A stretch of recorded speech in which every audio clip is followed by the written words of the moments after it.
What's good, y'all? It's your guy Bendu. So I wanted to cover this Tom Cotton tweet that he tweeted out because he was saying some dumb shit.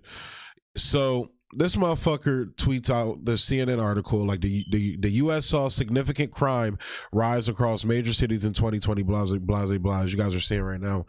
And he tweets out with it, we have a major yeah, I said that shit right. He said this. We have a major incarceration problem in America, and it's only getting worse.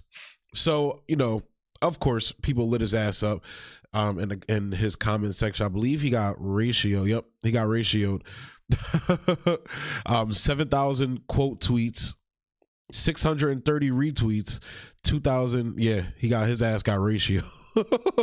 Yo, that's wild. He really got ratioed, but rightfully so. But what I found interesting was just a couple of the charts and factoids, I guess, people were tweeting out. So I'm going to go ahead and share that right now. So this is one thing somebody said, and I downloaded these. So while the United States represents about 4.4% of the world's population, it houses around 20% of the world's prisoners. Corrections, which includes prisons, jails, probation, and parole, cost around $74 billion in 2007, according to the U.S. Bureau of Justice statistics. I found that fascinating. And of course, there we go. Prison population rates, we lead the world. Spain comes at number 2. So yeah, Spain comes at number 2. UK, Italy, we're number 1 by far. I believe that's inmates per people. Now, this one I found interesting. You see how the rise of, and the guy tweets out, this is Reese Marquise de Lafayette. This is Jackington. Is wrong, but I think he knows that. You can see the point where Reagan was like, fuck yeah, arrest the fuck out of everyone. And he's talking about right there in the 80s mark. So yeah, I found that one very interesting. And this one's better because it kind of basically explains to you what was going on during those time periods. So you have President Nixon. Sorry about that, guys. Still recovering from this cold. Drug abuse. You know, he makes public enemy number 1 and shit like that. Then the U.S. declares the war on drugs in 1980 something, I believe 82. That's what it looks like. Congress enacts new mandatory minimum sentences for drugs. That's around 90, I believe. States pass tough on crime laws, including 3 strikes and truth in sentencing. That's Joe Biden's 94 crime bill. So this one I found interesting. This one's better. I might actually share this on my Twitter. This one, somebody Googled it again. This is just shit people posted that I found interesting. I picked the top ones I liked. Per capita imprisonment by country, the United States leads Russia by almost double, I believe. No, not double. By like 200,000. That's insane. Sorry, guys, I felt math a lot. Now, this is one I found interesting because it says world incarceration rate if every U.S. state were a country.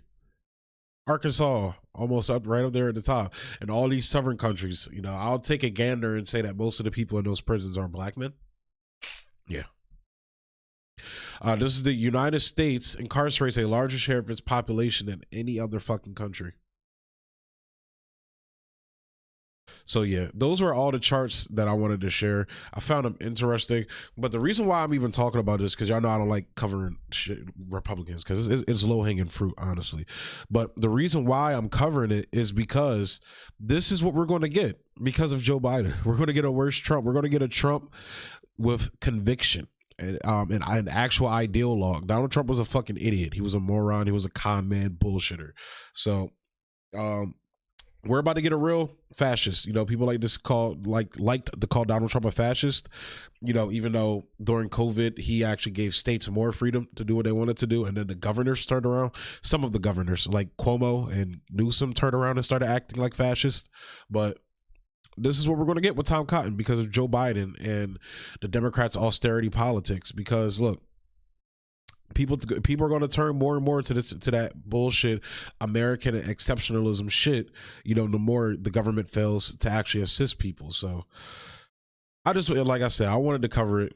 just to give people a little taste of like people like this. Now, no, I think Trump is probably going to run. I think it's like I'd say it's a 50-50 chance he runs, because if he does run, Tom Cotton's not beating Trump. But if he doesn't, this is what we're gonna get. I think it's like DeSantis, Cotton, Romney again. I'm hearing all these like fuckheads like talking about potentially running and everything. So I don't know, man.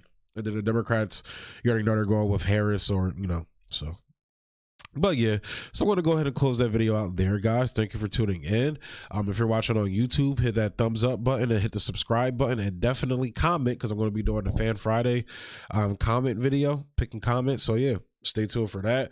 Also, if you're on Odyssey, hit the flame emoji, hit the thumbs up emoji as well. And if you can, not saying that you have to, donate some library tokens to help support the show. It helps out a lot, guys. So yeah, thanks for tuning in. Peace.